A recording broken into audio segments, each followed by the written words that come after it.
आप चाहते हैं कि सुनील झकास का ऑडियो और वीडियो आप तक तुरंत पहुंचे, तो चैनल को सब्सक्राइब करें और बेल आइकन को दबाना ना भूलें।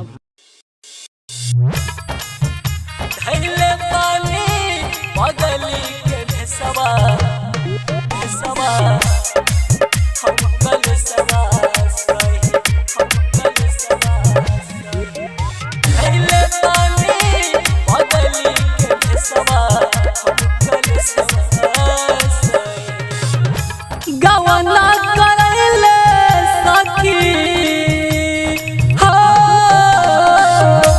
गवना करैले गइले पियावा विदेशवा।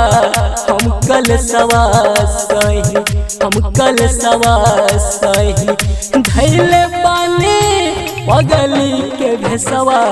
हम कल सवा सही धैले पानी पगली के भेसवा। हम कल सवा सही, हम कल सवा सही, हम कल सवा सही धैले पानी। Music by DJ Umesh, Shukipur बाजार।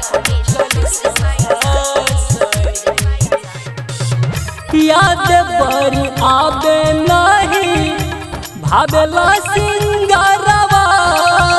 लगेला बिरान सखी पिया बिना घरवा, पिया बिना घरवा।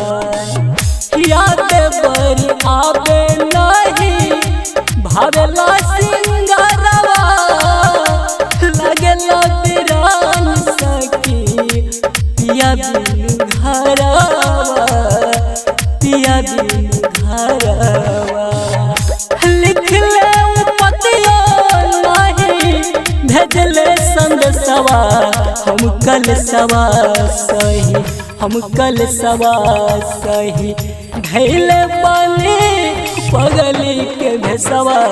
हम कल सवा सही धैले पानी पगली के भेसवा।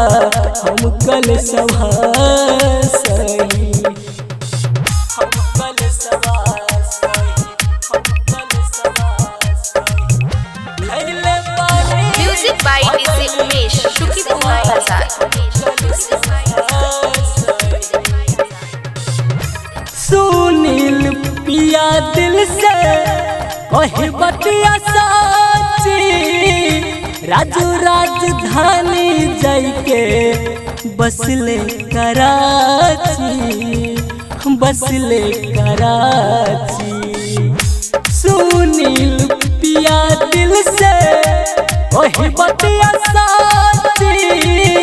राजू राजधानी जाइके बसले कराची, बसले कराची। रोहित रविंदर बिना हिका परल खसवा। हम कल सवा सही, हम कल सवा सही धैले पानी पगली के भेसवा। हम कल सवा सही धैले पानी पगली के भेसवा। हम कल सवा सही।